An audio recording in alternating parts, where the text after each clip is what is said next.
The new Spring Parade Stamp TV kit contains many beautiful focal images to create spectacular card projects.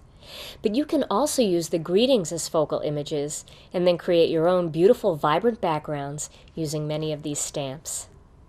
Today on Stamp TV, I'm going to show you how to create a blossoming garden backdrop for a lovely birthday card.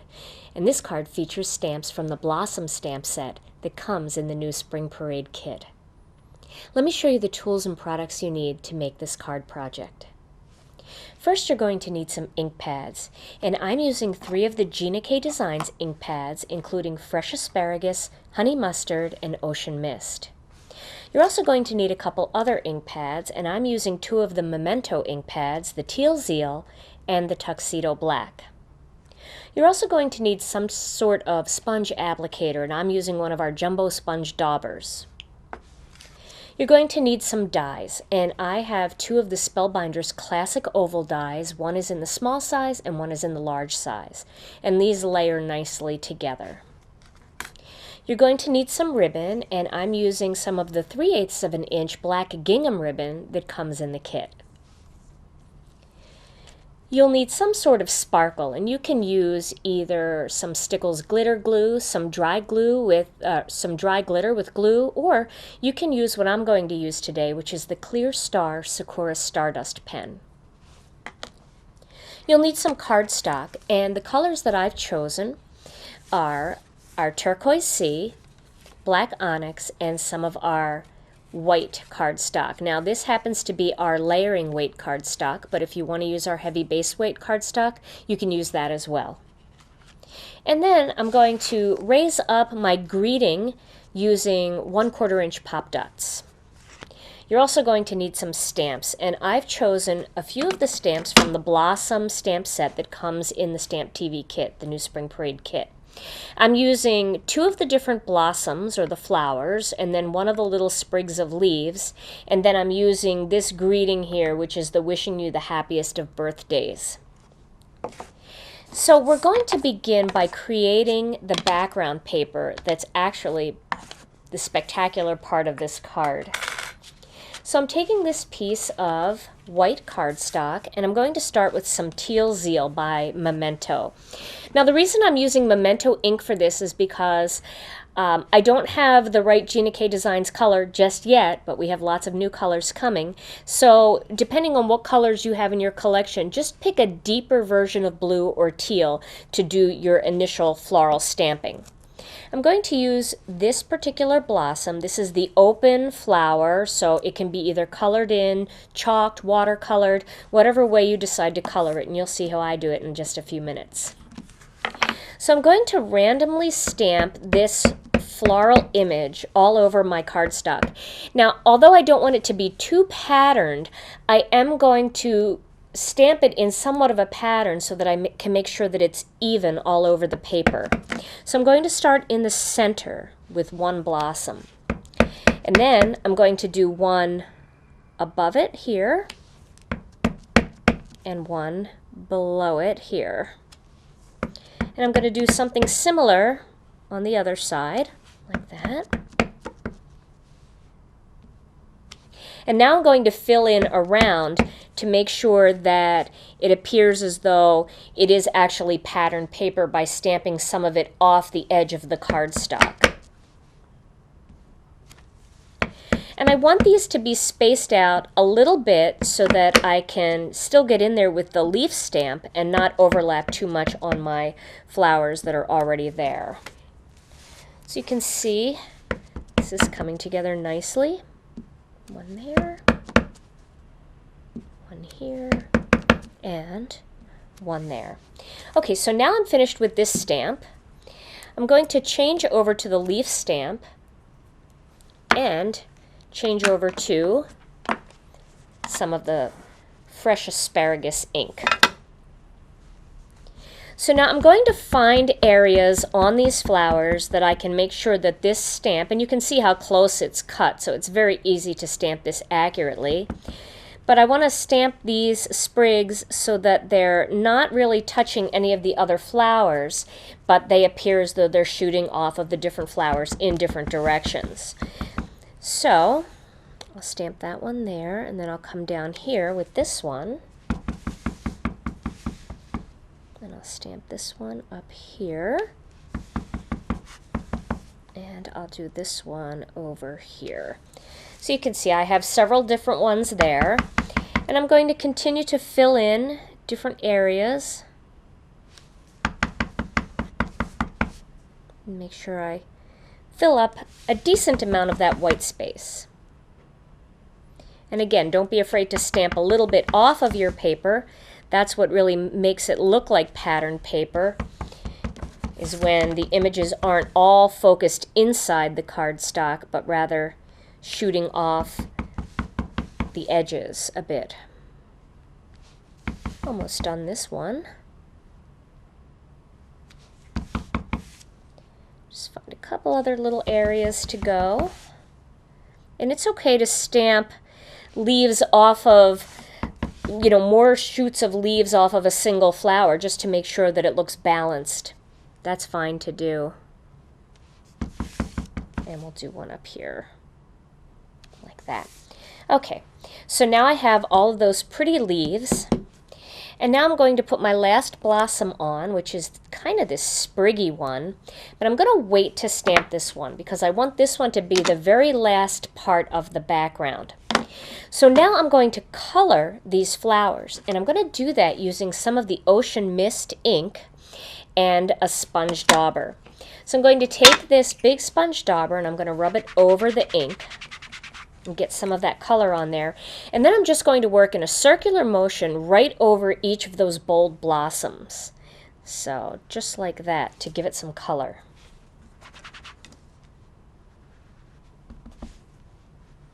You can see those two colors, a little bit more on that one, those two colors coordinate so nicely. And you can see that our inks really blend nicely with Memento inks. So if you already have Memento ink in your collection and you start collecting our colors, you can mix and match them together. Our ink will not make Memento ink bleed, and Memento ink won't make our ink bleed. So they work very nicely together for coloring and all different types of two-step stamping and whatnot. You can see how pretty that looks now. It's such an easy way to color. It just gives it a real smudgy, soft look. So now those blossoms are all colored in. And now I'm going to move to my very last color, which is the honey mustard. You may not think a color like this would look good blended with these colors, but it really just jumps out once you add this one. So again, I'm using this spriggy blossom, and I'm going to fill in these little areas here that look like they need just a little something, just like that. And because this one is so delicate, you can stamp it right over other blossoms and it doesn't interrupt the boldness or the way that they look in any way. It just adds a little something to them.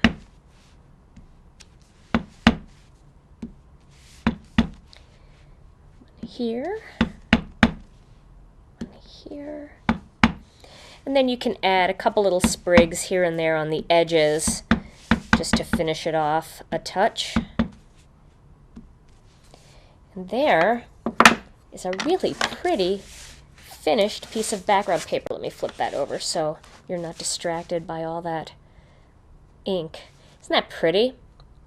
So now we're going to jazz it up even a little bit more by taking the Sakura glitter pen, Stardust pen, and we're just going to color certain areas. Not very much at all, but just enough to give it a little bit of glitz. What I'm going to do is color a little dot in the center of each of the blue flowers. And that goes really quickly.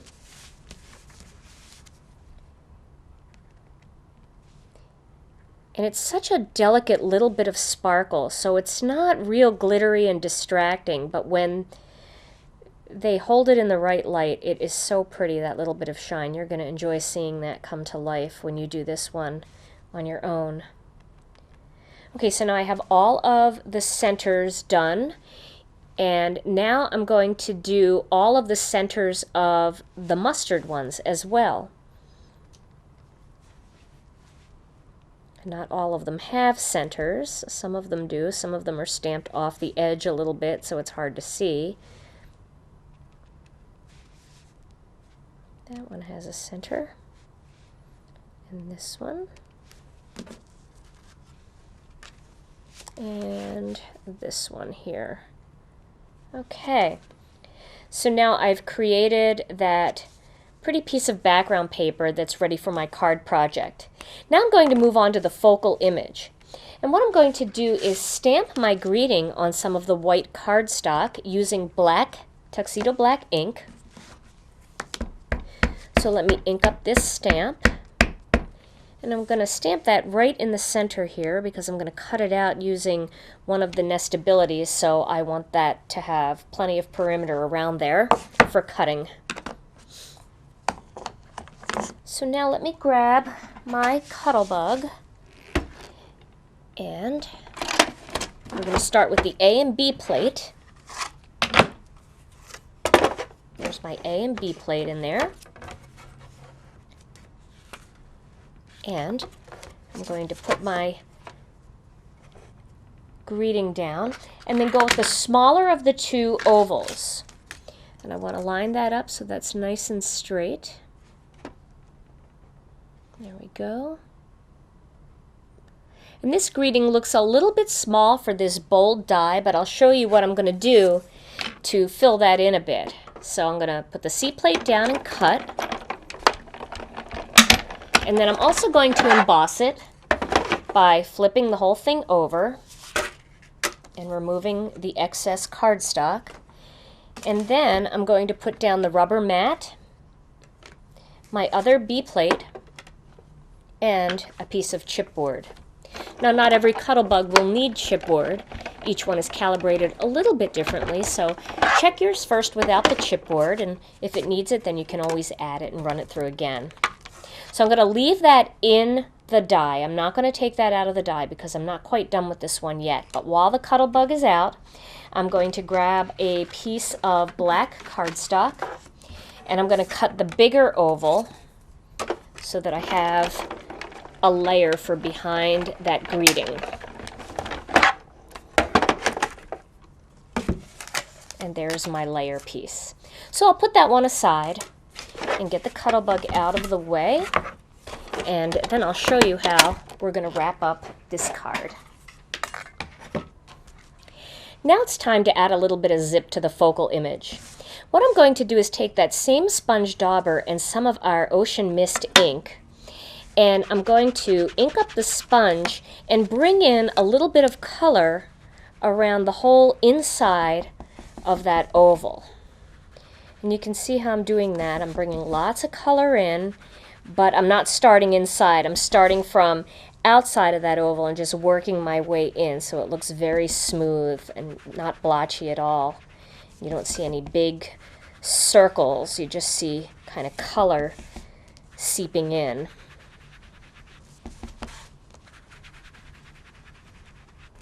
Okay. Now I've got that color there. Now I'm going to add one more component. I'm going to pop that out. You can see how pretty that looks. Now I'm going to add one more component here. I'm going to go back to this stamp, this spriggy flower, and add a little bit of honey mustard to it. And then I'm going to stamp that right over that greeting like that.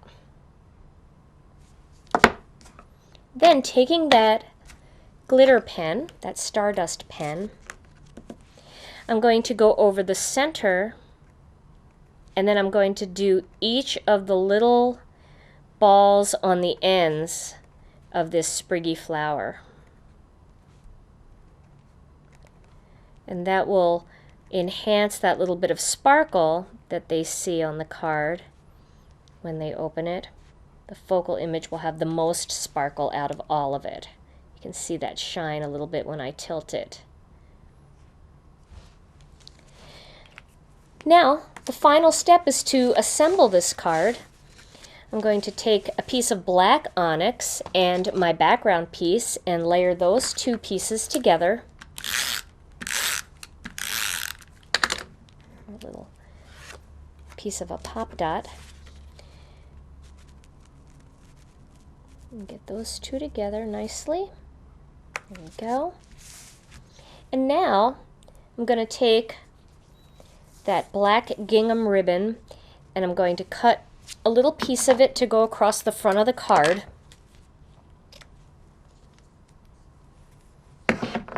And then I'm going to adhere that, but it's just going to be down a little bit because I really want a lot of this beautiful background to show through on the card. So I don't want to take up the whole card with the greeting image.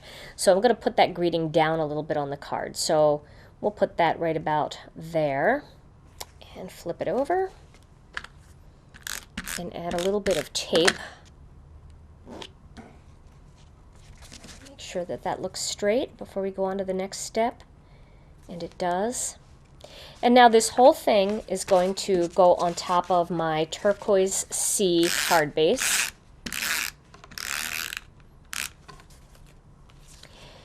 And you can see how nicely all of these different teals and blues and turquoise colors all go together. Just such a nice combination. So there is my background. Now I'm going to adhere my focal image to this black oval that I cut out earlier. Layer that together.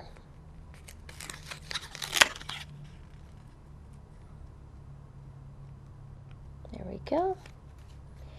And then I'm going to adhere the whole thing onto my card right about here using some 1/4 inch pop dots just to bring the whole thing up a little bit. So I'm going to do that by putting 2 on the bottom and 2 on the top. This way they're not resting on the ribbon, but they're kind of surrounding the ribbon. You really want your pop dots to stick to your paper and not your ribbon. Put that right about there. And there is my finished card project. Try a variety of soft pastel colors to create beautiful springtime gardens, or bold, vibrant pinks, purples, oranges, and yellows to create a floral background that's a summer sensation.